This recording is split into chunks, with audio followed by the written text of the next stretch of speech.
All right, I think we are going to start. Hello, everyone. Happy World Food Safety Day. I'm very happy to welcome you into this webinar for GFSI webinar on World Food Safety Day. You're from all over the world, so we are very happy to have you.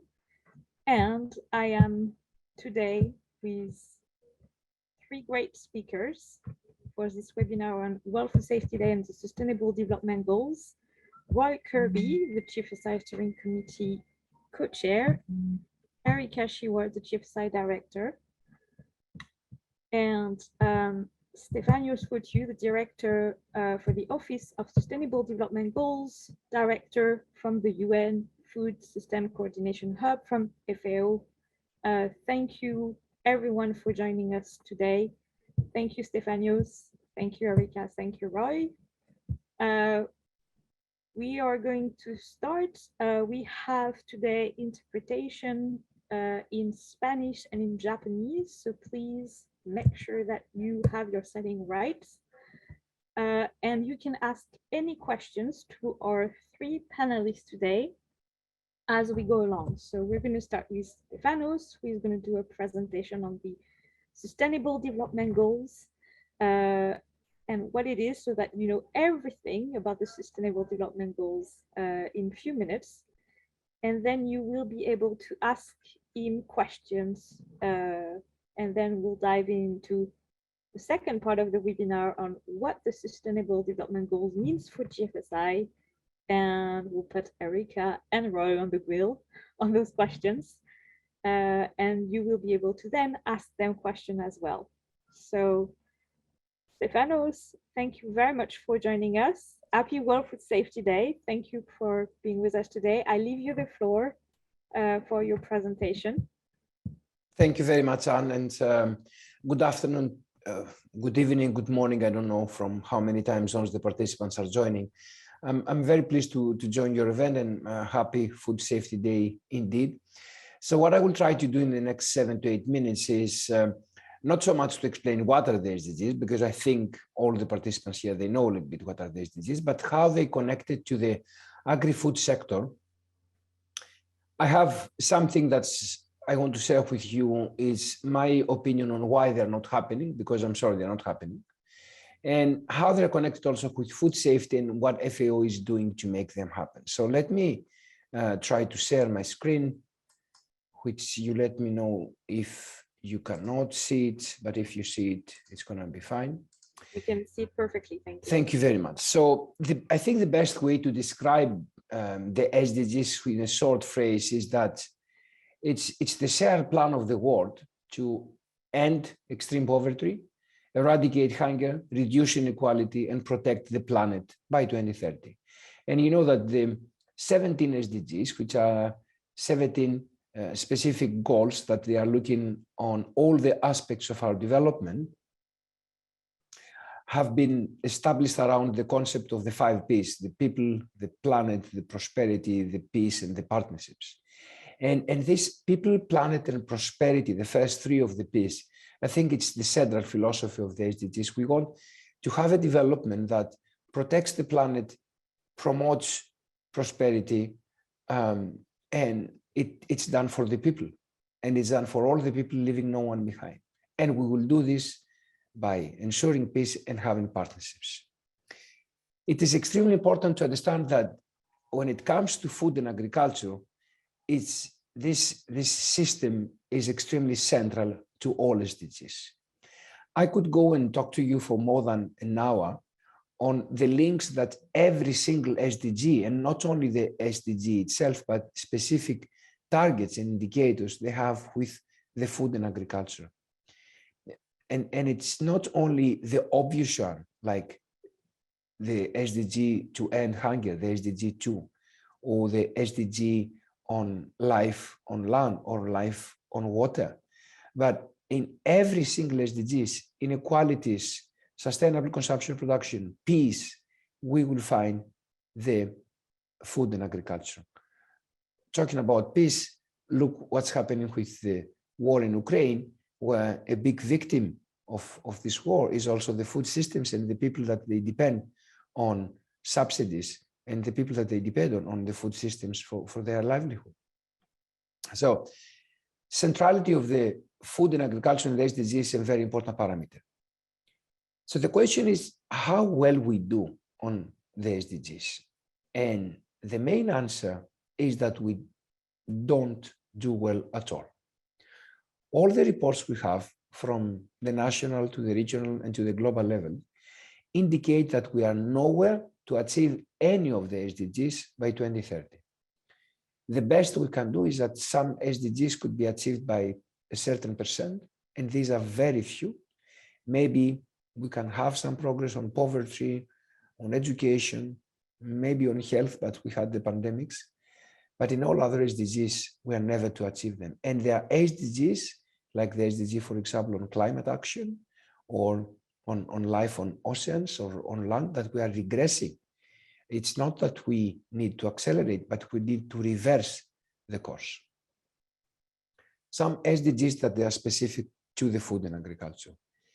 You see here what is the distance of achieving the indicator on food security. And you see that how many countries are not green.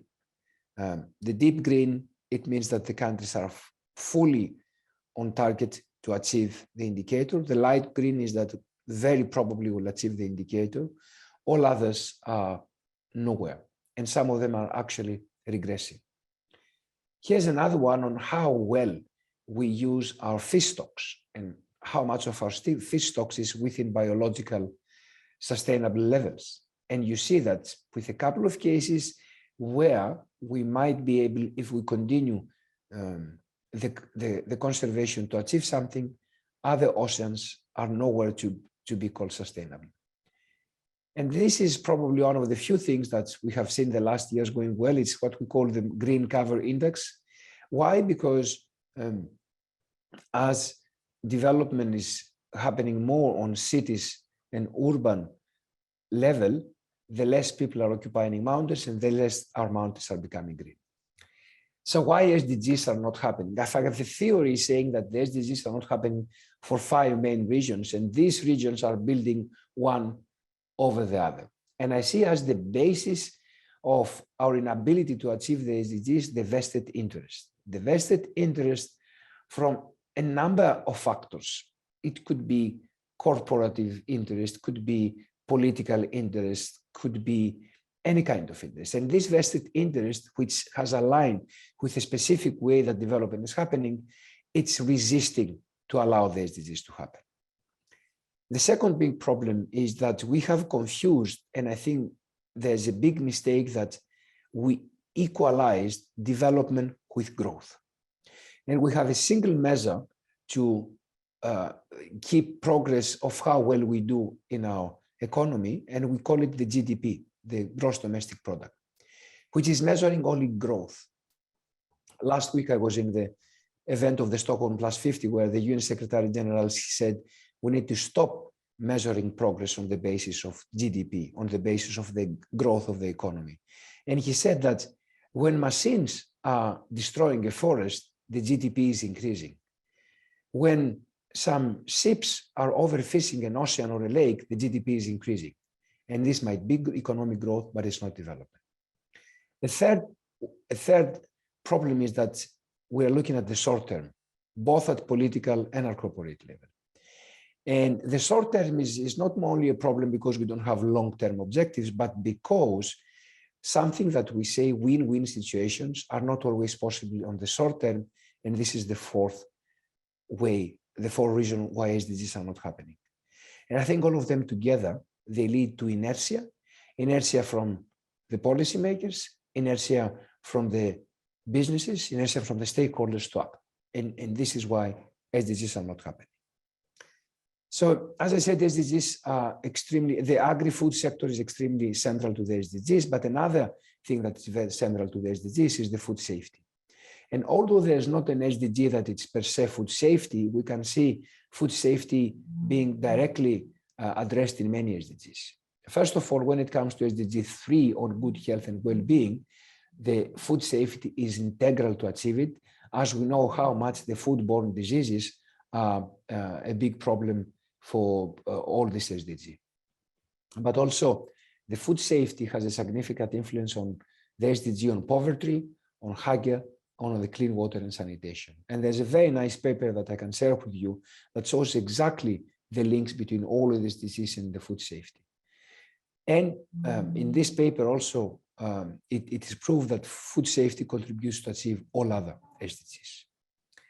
So with this reality, what FAO is trying to do? FAO has a new strategic framework and proposed to integrate SDGs into agri-food transformations under a concept that we call it the 4 betters: the better production, better nutrition, better environment, and better life. And I will share the slides and you can go and see what it is, one of them.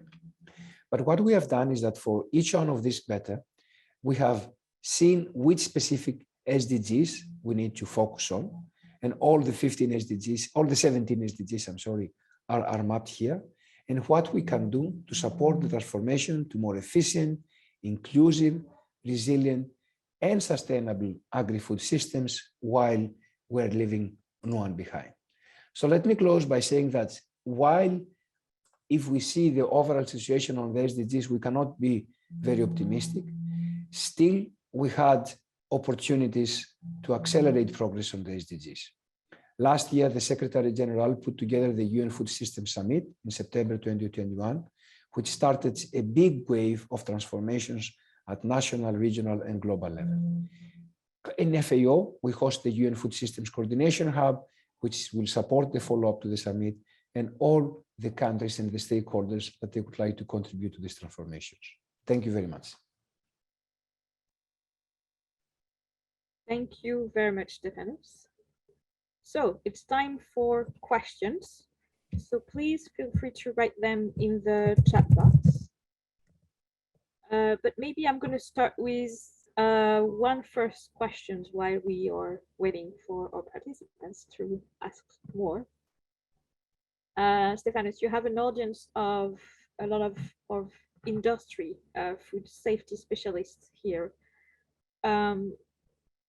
You have put it a very negative landscape, I would say. And the question for today is, what can we do as the industry, as the ecosystem of food safety, the community of food safety to help and to support the SDGs agenda? I would say that, look on some of the reasons I explained why SDGs are not happening. I would say that for the corporate sector, the most important is the short-termism. So stop planning with a short-term perspective. Look even beyond the 5 or 6 years, even a little bit beyond 2030. Why? Because the changes we will do in agri-food systems, they will start showing an impact maybe after 1 generation. And that's very important. The second would be that as experts on food safety, you have a very big leverage on the value chain of agri-food systems.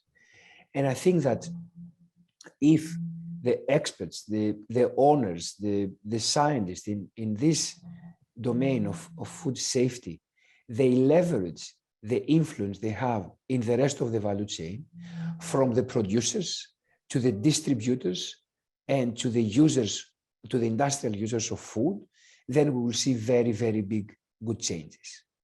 I know that there is a debate always between the price and safety, but I would say that there's no price that shouldn't be paid for safety. And I think that the last crisis we had with the COVID pandemic, it proved that it's better to be safe than to be sorry. And we know how much money governments had to spend to prevent actually much more deaths from the pandemic. So costing and the prevention into food safety plans, I think it's not only going to be good for the health of the people, but it's going to be good for the economy. Thank you very much. So before I ask you other questions from the audience, we'll do a summary from this webinar, and there will be a link in the summary to the presentations made today to answer all your questions. And also, Mr. Coutu, you mentioned a paper that ties all the SDGs to food safety, and people are asking, can this be available to participants? So yes, we will make this paper available to participants, but it's also a report that you can find on the FAO website very easily. Yeah. This is for some of us a Bible in our desk, that document. So we'll make sure it is available. We have a question for you, Stefanos.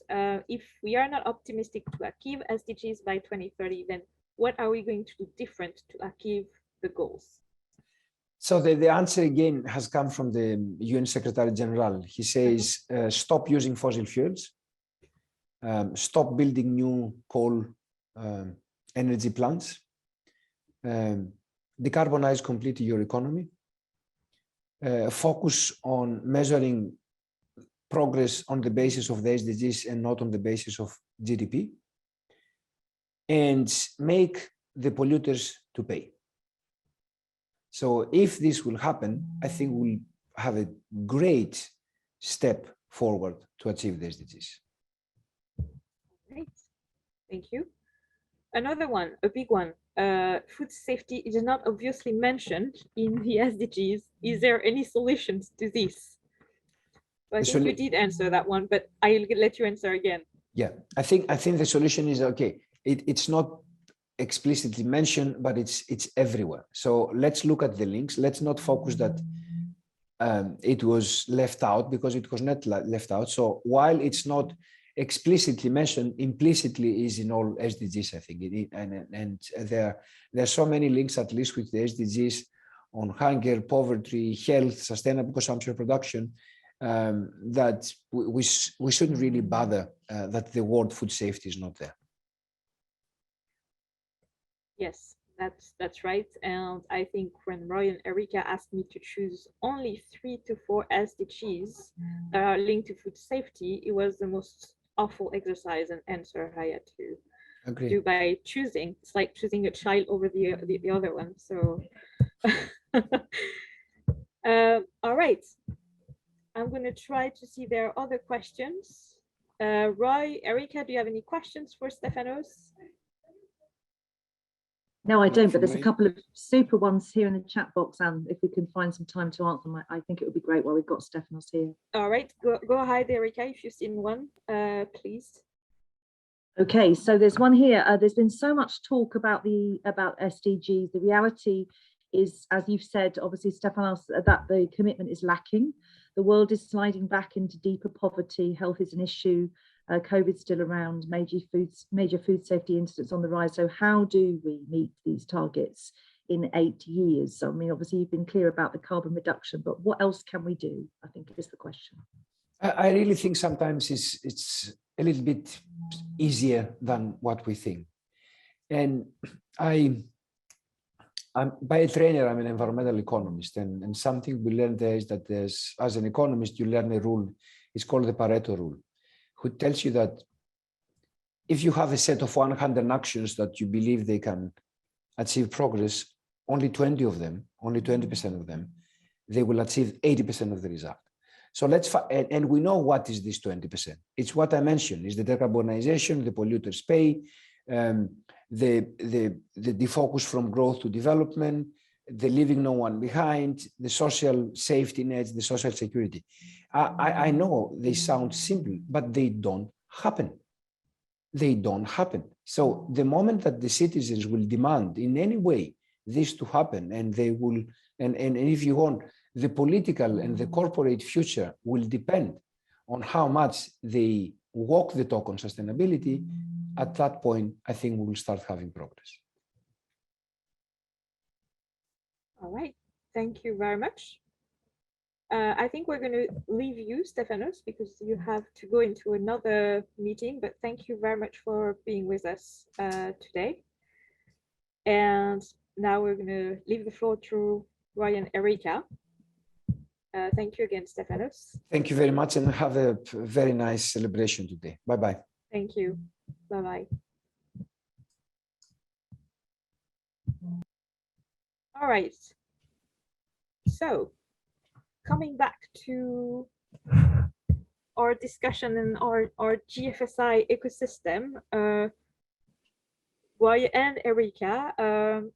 Erica, we choose only few SDGs, and right, first to you, the context of why are we here today? What was this call for participation that you made with Erica in Barcelona on the SDGs? And what has happened since then? And why did we do this call for participation? What was this call for action? Thank you very much, Anne, and hi everybody. And yes, happy World Food Safety Day. And I think I'm going to build on a couple of points from Stefanos.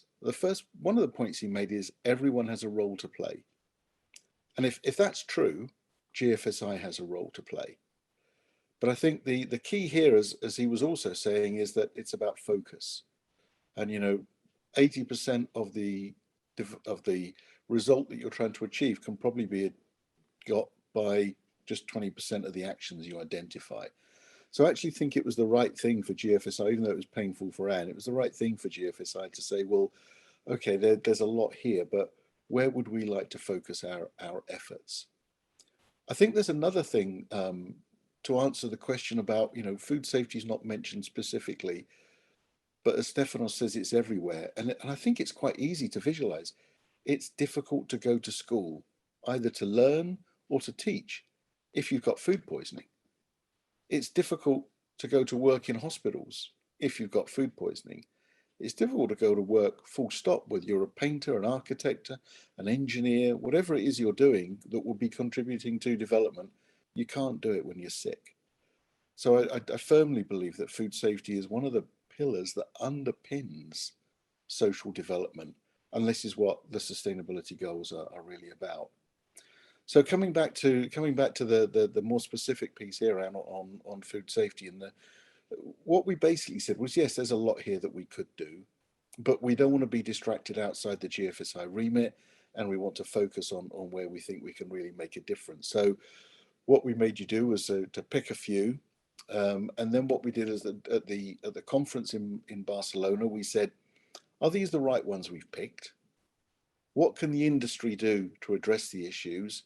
And what role can GFSI play in supporting the industry about addressing those sustainable development goals? And we put the call out at the conference, but we also, I think, followed up with some online sort of questionnaires and polls and other bits of seeking feedback and consultation. So the idea was to go out and say, we think this is where we start, but have we got it right? And I think Erica will talk a bit later on about the results of that consultation. Yes, exactly. Erica, in a few minutes, will give us the outcomes of the survey that we launched in Barcelona and kept for almost a month on my GFSI website. Thank you, right? So the next piece then, I think, Anne, is about the call to action. Which ones did we choose and kind of why? And I think the first two that we picked up on are no poverty and zero hunger. And I think there's a very good phrase, which is, if it's not safe, it's not food. And I think one of the problems that you can address, if you race towards addressing zero hunger, while forgetting that means that the food that you're providing has got to be safe, that can be a huge mistake. And so that means that in those areas, we're looking at food security and the end of poverty. And you can't do any of that without having safe food. And a lot of the focus there, again, this is where everybody has a role to play, is that food safety depends on every actor in the food chain understanding what their roles are, knowing what targets they've got to achieve, what impact they're having on food safety, and be able to develop programs that are effective in managing it. And that means that right way across the food chain, we've got to be able to get everybody to understand this. And the benefit of it, of course, is that when companies from wherever they are in the food chain can provide safe food, it means they can enter into the global market. And so there's access to market that can be got through meeting these fundamental basic requirements. The second one we chose was good water and good sanitation. And I don't think you need to be a rocket scientist to understand that water safety and food safety go hand in hand. And there are a couple of obvious things there where water is being reused in food production, but also water is used in food production, and actually water in many foods is a substantial ingredient. So there are lots of links there on the link between food safety and water. And I remember that actually being raised a number of years ago, where I was involved in redrafting, and this is a long time ago, the water guidelines, or the WHO guidelines on safe drinking water. And we actually took learnings from food safety around HACCP and built them into a new way of looking at water safety and developed water food safety plans. I think the last one is on food waste and management materials. And we know, and that the questions are out there already about plastic recycling and how we can reduce food waste. And the big question for us to think about there is, well, how do you make sure that you keep food safe while looking at all of these other interesting initiatives that are aimed at, improving sustainability, such as recycling? And I firmly believe that you can do it, but I think you can't do it by accident. You've got to do it by design. So those are the ones that we picked, and mainly the reasons why we picked them, I think. Thank you very much, Roy. And well, that's maybe one of the first questions for you and Erica. And Erica might answer it too in the next slide, but there was a lot of feedback in the survey on why you did not choose SDG 3 on good health and well-being. So I think the reason we didn't choose food health and well-being is that, and it is a grey line, isn't it? But the well-being is much more linked to nutrition. And I think that we have to be careful that we don't overstep GFSI's remit and start going across into the nutrition part of well-being. I think there's enough that we do in food safety, which is where we're starting, or where we started a number of years ago, to include chronic health from known chemical toxins, for example, and we include that already in food safety plans. But to start to take across into when you're adding micronutrients or reinforcing the nutritional benefit of food and include that in our food safety activity, just seemed like we were crossing over the line where we probably shouldn't tread. And there are a number of very, very good actors, probably much better placed to deal with that than GFSI. Thank you, Roy. And I think we wanted it also to be so concrete that the good health one was not providing enough for us to do a concrete action plan behind it. So, all right, thank you very much. So you already explained us in detail why did we choose those, but can you detail a bit the topics that are behind those goals, especially on goal 12, I think, what we have targeted as key topics, right? Yeah, I think the two main key topics there we've got are around plastic recycling, because we know as we go into recycling, and actually it's a lesson that the food industry learned a long time ago when we were starting to recycle paper board, if you remember, way back into recycled board. We learned lessons from that activity that there is an impact on food safety, or a potential impact on food safety. So we know that's the case, and it's going to be a very similar parallel read across to plastic recycling.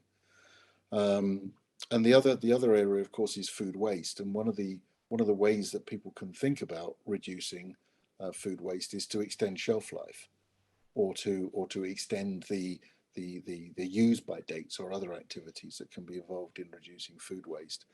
I think that those will obviously have links to food safety. And I think the one thing we've got to make sure that we don't do is by by reducing food waste, we cannot decrease food safety, because it comes back to the fundamental point: if it's not safe, it's not food. All right, thank you, Roy. So we'll go into each goal in details. But maybe now we're going to leave the floor to Erica, who's going to tell us about the outcomes of the survey. So Erica, tell us who responded to the survey first in terms of type of stakeholders in the GFSI community, and geographical background first, please. Well, thank you very much. Hello, everybody. Good afternoon, good morning, good evening.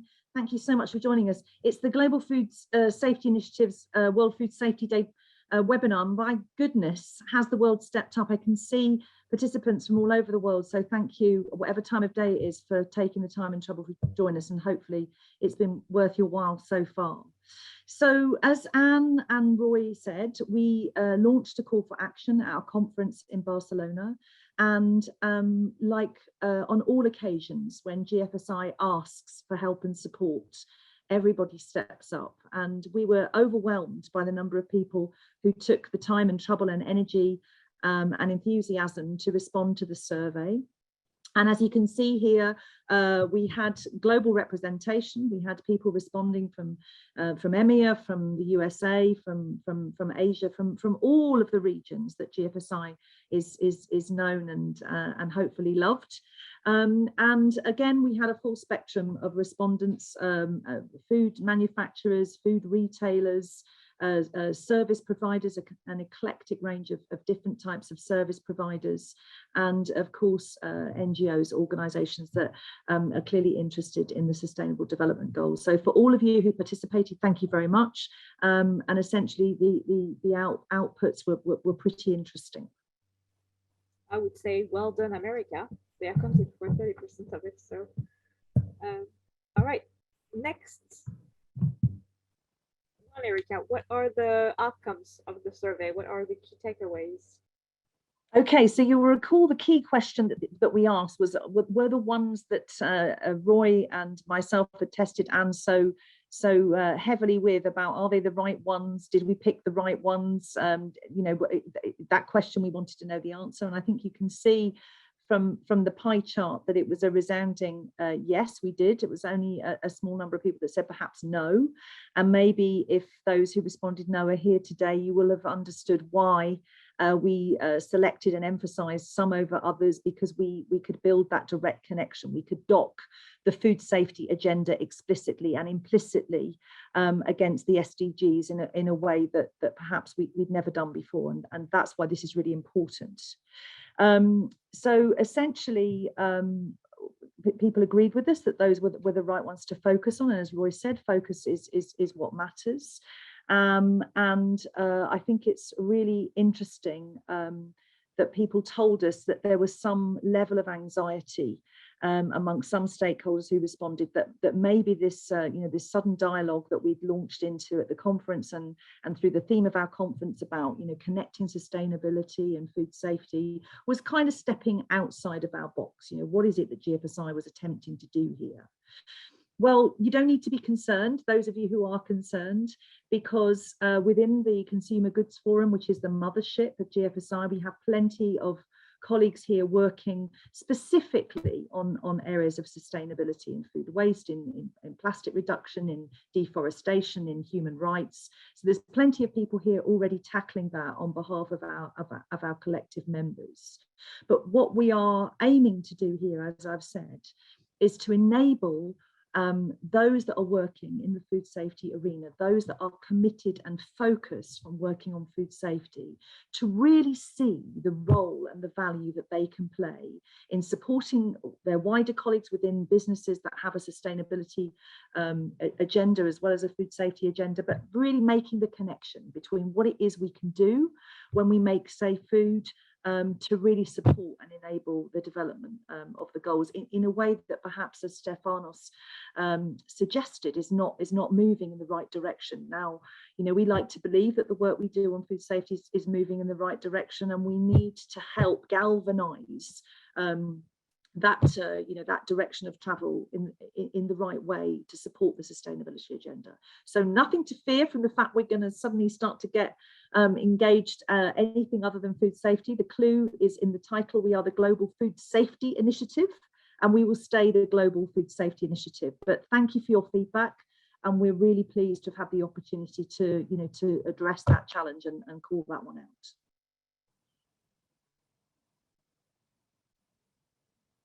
Thank you very much, Erika. Sorry, I was trying to read the questions that are on food waste. So we are going to answer the question on food waste when there is a specific slide on that one. So Roy will answer all your questions on that one. But we're going to start with SDG 1 actually. And so we interrogated each of you on, do you think those are the right SDGs? And for each of the SDGs, what do you think GFSI could do to actually support that agenda forward? And now Rai and Erika are going to present you a summary of the answers you gave us for that survey and what GFSI is already doing or intends to do more to do that, to further the SDG agenda. So Erika, let's start on SDG 1, which is no poverty. What did we hear from our community, and what can we do on the no poverty SDG to do better? Okay, thanks, Anne. So essentially what you told us around SDG 1 was terribly reassuring, because it was largely aligned with our strategic direction of travel, the work we're doing on food safety capability building. But essentially what our respondents told us was that we really needed to be mobilizing experts, and we really needed to be doing more to develop and share best practices on food safety capability building to ensure the sufficiency of food. If it's not safe, it's not food. It's fine to have plenty of food, but if you've got plenty of food that's not safe, then there's lots of resources that have been in waste in the production when the food cannot be consumed. So really supporting and helping from farm to fork on food safety capability building, right from literally from the ground up. And essentially, I think that there was a question I spotted a little earlier about the distinction between the way that governments operate and the way that ministries in different jurisdictions are kind of separated. You know, do you have one overarching ministry for food safety that covers agriculture and health and, you know, and all of the necessary things, or do you separate them out and say, right, we've got a food safety agency, we've got one that does agriculture, we've got one that does, you know, water and sanitation? How do you do it? And I think that the answer to that is that it really doesn't matter how organizational infrastructure work, as long as it's joined up and as long as the outcomes are shared. So it is about everybody sharing their outcomes within those separate ministries and having agendas that are interrelated. And we like to think at GFSI that we do a lot of work with governments. Anne leads our public-private partnership work stream, working with governments to ensure that we are joining the dots up for regulators and for those that work in government, making policy, enforcing policy and supporting food businesses in developing and growing.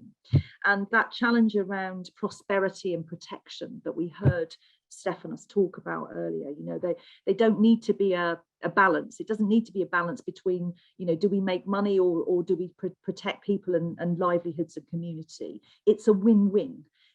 If you protect people and you have you know, healthy, safe populations, they automatically are economically effective, they're economically improved, and therefore that prosperity and protection thing becomes a win-win and not a balance. So a great question on institutional reform and architecture. It's a very connected agenda.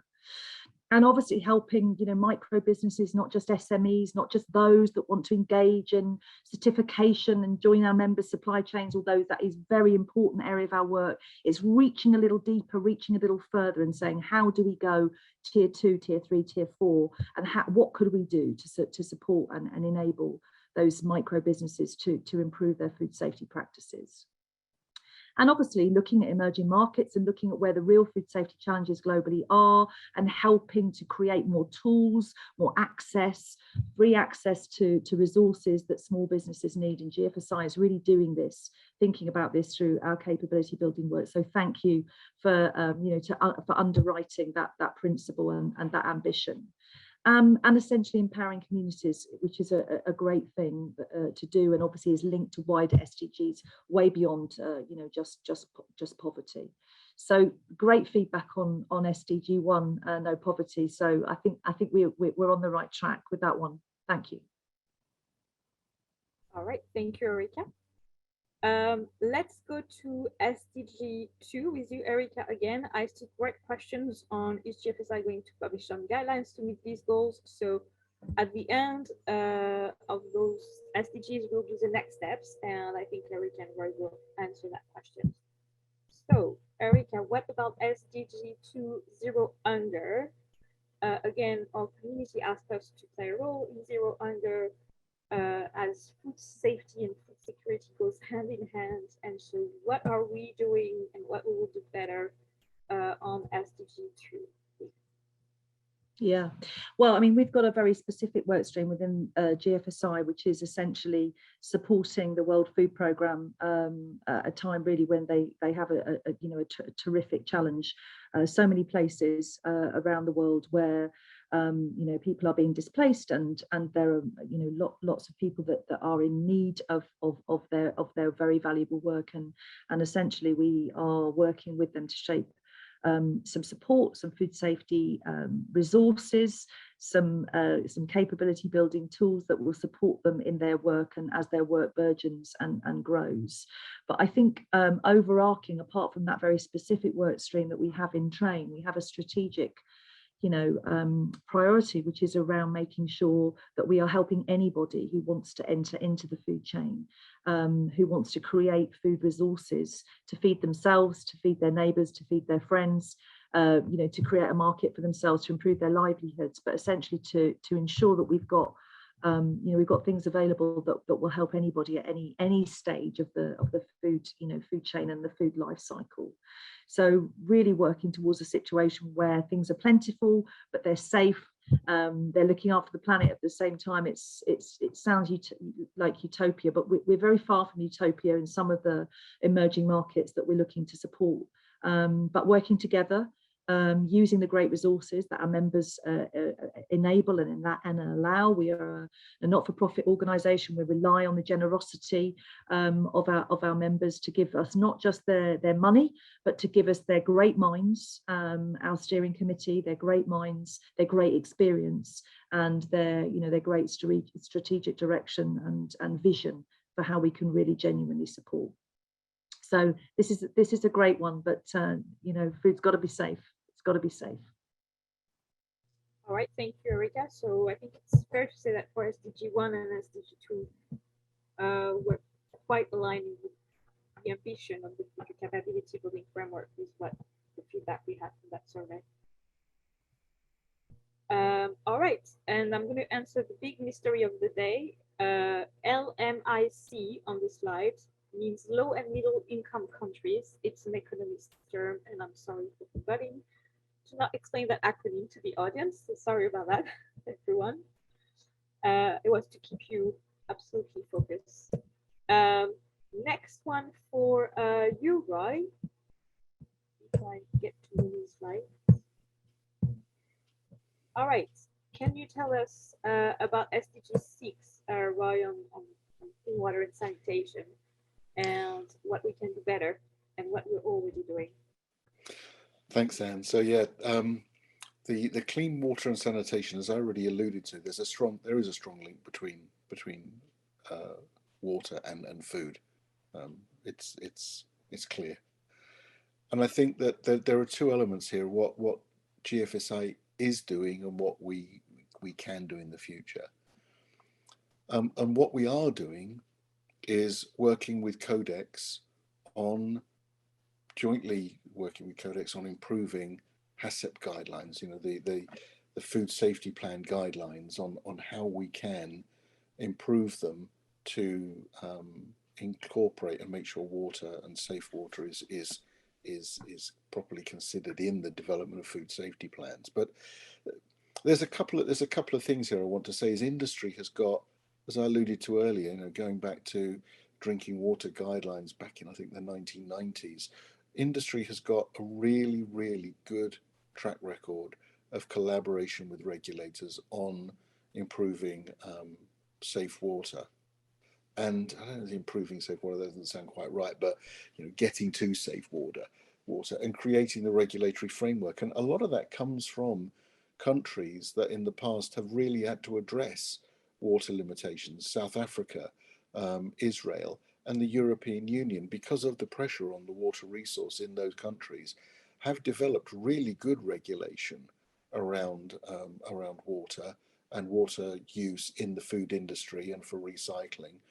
And I think industry played quite a significant part in the development of those regulations. And what I would say on this is that I'm very much a strong believer that like gravity, science always wins. And if you've got vested interests or agendas or current political drivers that are pushing back against this fundamental science on water safety, I think the real message is here is that, you know, as I say, gravity and science always wins. And so I think it's important that actually we use that science to help us develop the good regulatory frameworks in which we can all operate. I think in capability development or capability building, GFSI has a really good, strong track record of helping companies in the low to medium size, the LIMICs, or whatever you called them, and you know, in those countries in raising the bar on food safety. And I think we can leverage that when it comes to good sanitation and training materials, as it links to food safety, and I think that's something we can do and we should do. But there's another element to this, which is as the codex, technical understanding, the links become between food safety and water safety become ever more obvious to us. I think what we can look at is how we include those learnings into the new versions and new upgrades of the benchmark requirements. Because if water is such a fundamental part of food safety, which it is, you know, then we need to make sure that's properly reflected in our benchmark requirements for food safety. So that's probably something that we've got for the future. Thank you very much, Roy. And so, as you said, GFSI Codex Working Group is involved in working with Codex on the revision of the HACCP guidelines, and there is a strong work as well on the use and reuse of water that have been developed by Codex that should come to an end at the end of the year, probably, or next year. And then GFSI will do as we do. Once there is the Codex update, we'll embed the updates into the benchmarking requirements. We're going to go back to SDG 2 because we have a great question, actually SDG 1 on no poverty, that Erica is going to answer. We said reducing access costs to food safety tools in emerging markets is part of the future capability building framework. And I want to ask Erica actually these questions. How do you are going to do that? So Erica, the floor is yours if you want to ask the entire question. That would spoil all the surprises that we've got. I couldn't possibly tell you here. We've been giving this a lot of thought. So essentially, those of you that know, as Roy said, the work that we've done on food safety capability building previously, the track record that we have in this space, we were very clear from the outset that if GFSI was going to create tools in this space, that we would create them as open source and free resources. And essentially the work we did initially around the Global Markets Programme and the toolkit that was created all those years ago was designed essentially for that purpose. Now, like all good things, sometimes there are unintended consequences of the things you do. But as part, what I can say is that as part of what we're conceiving of in the future of the development of our capability building priorities, we will continue to enable access to free resources.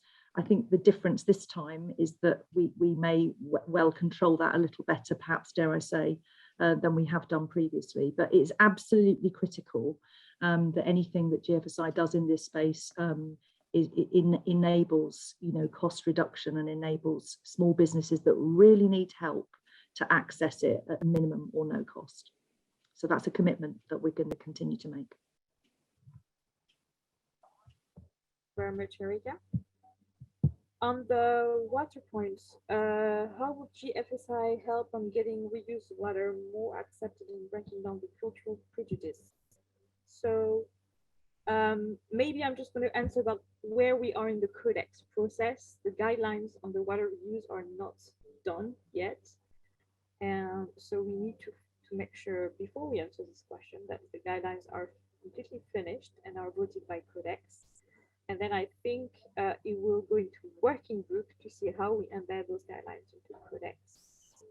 So I think it's a matter for next year maybe to Well, answer that. But no, Roy, do you and have that, something else?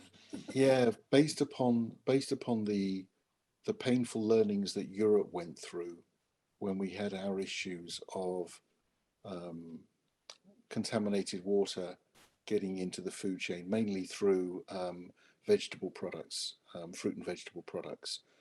The WHO and ILSI jointly developed a very good monograph on how you decide what is safe water for which use in the food industry.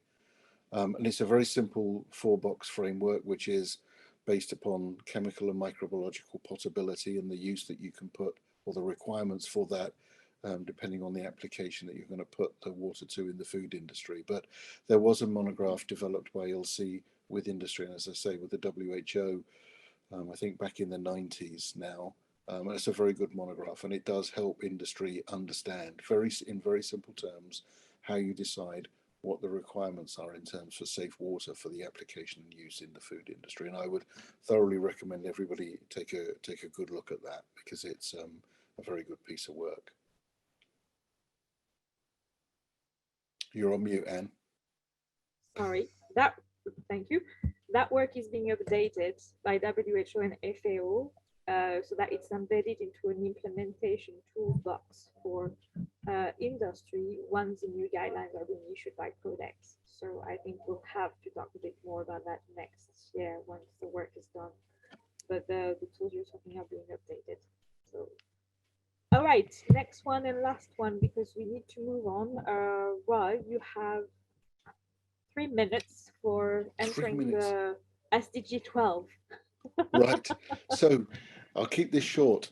The main link on recycling that we can see at the moment, which is up and front and center and is coming from all angles in the industry, is keeping food safe, especially with regards to contaminants come from plastic recycling. And as I mentioned earlier, that's a direct parallel with the lessons we learned from recycled board and chemical contaminants as well. And again, the industry is asking for that and is busy working on it. And I'm absolutely certain that we'll be able to come up with some very good work around how you achieve this. Number of options out there at the moment: closed loop recycling, whether you can move across from using food grade to non-food grade. That includes as well for the labels and inks and requirements. But I think the main challenge we've got there is, if you go to closed loop, how do you verify that it is a closed loop? And verification that people are doing what they say they're doing is an area that GFSI is extremely good at playing in. So I think that there's a clear role there potentially for GFSI going forward on how you do verify that closed loops are closed loops and that non-food grade isn't leaking in. I think on food waste, one of the key areas that you get food waste from is if you have to throw the food away because it's not safe. So one of the things that you do by building capability in food safety is you reduce the amount of food waste that comes from non-safe food, or the costs of non-quality. And I think that's clearly an area where GFSI is already playing, although we can probably do more in that area. And the last one is how do we do food safety and maintain food safety and reducing waste if we start to look at things like food shelf life extension and durability and labeling. And I know that will potentially come into conflict with other agendas, such as reducing preservatives, but I think then there'll be a trade-off of as long as you're clear in communicating with the consumer what you're trying to achieve, then I think that's an area where we can play in as well, and that we would be looking at mainly how you establish the right guidelines and the right approaches to doing that while ensuring food is safe. Again, playing to GFSI's strengths and not tripping over into the areas of the technology of use of preservatives, etc. Anyway, in a nutshell, Anne, I think very quickly that's what we're trying to do on food waste. All right, thank you very much, Roy. So I'm going to leave the last questions to our audience, who is doing my job for me and asking much better questions than the one that I would ask. We drafted here the answers from the survey that you gave us and what we're already doing. But what is GFSI going to do? Is GFSI going to publish some guidelines to meet these goals that will be included in the benchmark standard or would be voluntary, or will do anything else in terms of next steps on that SDG topic. So, Erica, do you want to answer? Roy, sorry, both of you. I let you. So I think there's a couple of things we're already doing, Anne. One of them is GFSI is re-establishing itself as a thought leader in the area of food safety. And one of the things we can do is we can promote the relevant debates on food safety and where the future direction, challenges and issues are. And we can act as a centre for not only hosting that debate, but disseminating that debate. So I think that's something that we are starting to do, and we will strengthen that going forward, I think. So I certainly hope so. The other piece is clearly on the capability building. That's a strength that we've got, a good track record, and we need to build upon that. And yes, the last one is that the benchmark requirements, we do keep them under constant review. We do develop them as science evolves and develops and we get new learnings. And so we will for sure keep the benchmark requirements under review and develop them as we learn more, and how we can better meet the needs of the world in terms of making sure we keep consumers safe.